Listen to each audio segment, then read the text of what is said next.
Name is Aftab optometrist. आज हम बात करने वाले हैं इन्फेक्शंस ऑफ आई मतलब आँख में होने वाले संक्रमण के बारे में। ये कितने टाइप्स के होते हैं, ये कौन-कौन से होते हैं? सबसे पहले हम बात करते हैं ये कितने टाइप्स के होते हैं। ये 3 टाइप्स के होते हैं। ये कौन-कौन से होते हैं? ये होते हैं बैक्टीरियल, फंगल एंड वायरल। तो हम बात करते हैं बैक्टीरिया की। तो बैक्टीरियल इन्फेक्शन जो है वो हर जगह प्रेज़ेंट होता है। बैक्टीरिया जो होता है हर जगह प्रेज़ेंट होता है। इसमें होता कौन-कौन सा bacteria? Staphylococcus and Streptococcus pneumoniae. तो ये जो बैक्टीरिया होता है हमारी बॉडी पे हर जगह प्रेज़ेंट होता है। अब किसी पेशेंट को किसी की उँगली लग गई या हाथ लग गया, तो इसकी वजह से जो उस पेशेंट को जो इन्फेक्शन होगा वो होगा बैक्टीरियल इन्फेक्शन, क्योंकि उसको हाथ या उँगली लगी हुई है। क्यों? क्योंकि हमारे बैक्टीरिया हर जगह पे प्रेज़ेंट रहता है, ठीक है? तो इसके जो साइन्स होते हैं वो ये हैं कि इसमें गाढ़ा डिस्चार्ज और हरा या पीला डिस्चार्ज आता है और इसमें सुबह-सुबह आँखें चिपक भी जाती हैं, जिसकी वजह से काफ़ी पेन होता है और बर्निंग भी होती है बैक्टीरियल इन्फेक्शन में। अब इसके ट्रीटमेंट की बात करेंगे तो इसका जो ट्रीटमेंट होता है वो एंटीबायोटिक से ही करते हैं। इसमें एंटीबायोटिक ओरली देंगे, ऑइंटमेंट फॉर्म में देंगे, आई ड्रॉप फॉर्म में देंगे। जिसकी ज़रूरत होगी वो हम प्रिस्क्रिप्शन कर देते हैं। जैसे लीड पे बहुत ज़्यादा इन्फेक्शन हो रहा है तो उसको ऑइंटमेंट फॉर्म में भी देना पड़ेगा, क्योंकि यहाँ पे लगाना पड़ेगा उसको, ठीक है? तो अब हम बात करते हैं फंगल इन्फेक्शन की। तो फंगल इन्फेक्शन में मोस्टली क्या होता है, इसमें फंजीसाइड्स होते हैं। फंगस वहाँ पे प्रेज़ेंट होता है जहाँ पे मॉइस्चराइज़ एरिया होता है। जैसे जहाँ पे नमी होगी वहाँ पे फंगस प्रेज़ेंट होगा। जैसे अ, एनिमल की टैल हो गई, वहाँ पे फंगस प्रेज़ेंट होता है।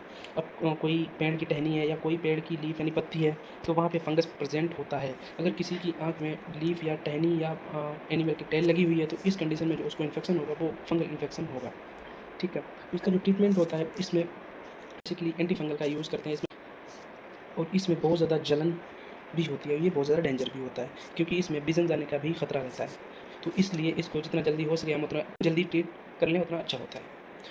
तो अब हम बात करते हैं वायरल इन्फेक्शन के बारे में। तो जो वायरल इन्फेक्शन होता है ये मोस्टली कंटेजियस यानी हमारे टच में रहने से भी होता है। किसी को आई फ्लू है, तो उसके पास आप ज़्यादा बैठोगे तो आपको आई फ्लू हो जाएगा, क्योंकि ये चीज़ वायरल है। वायरल का मतलब होता है वायरस। वायरस हवा में भी प्रेज़ेंट होता है।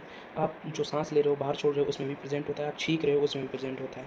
अब किसी को वायरल इन्फेक्शन है, आप उसके बार-बार टच में जाओगे तो आपको पक्का वायरल इन्फेक्शन हो जाएगा। क्योंकि अब वायरल इन्फेक्शन में अगर एक्यूट आई फ्लू वगैरह है तो इसमें बहुत ज़्यादा आई ड्रॉप या बहुत ज़्यादा मेडिकेशन की ज़रूरत नहीं होती। ये 5 से 7 दिन में अपने आप डिज़ॉल्व हो जाता है। अगर किसी को बहुत ज़्यादा पेन या ब्लरी विज़न हो रहा है तो उस पेशेंट को जल्दी अपने डॉक्टर से कंसल्ट करना चाहिए। क्यों? क्योंकि इसमें और भी स्टेजेस होती हैं, जैसे किसी भी सिम्प्लेक्स वायरस हो गया, इन्फेक्शन हो गया, तो इस कंडीशन में यहाँ पे क्या होता है, यहाँ पे छाले टाइप के पड़ जाते हैं। तो उसमें क्या होता है, हम एसाइक्लोविर DT एंटीवायरल ड्रग्स का यूज़ करते हैं। जैसे एसाइक्लोविर DT टैबलेट हो गई, एसाइक्लो हो गया, तो इनका यूज़ करते हैं। तो आई होप आपको ये वीडियो अच्छा लगा होगा। तो मिलते हैं अगले ब्लॉग में। Thank you.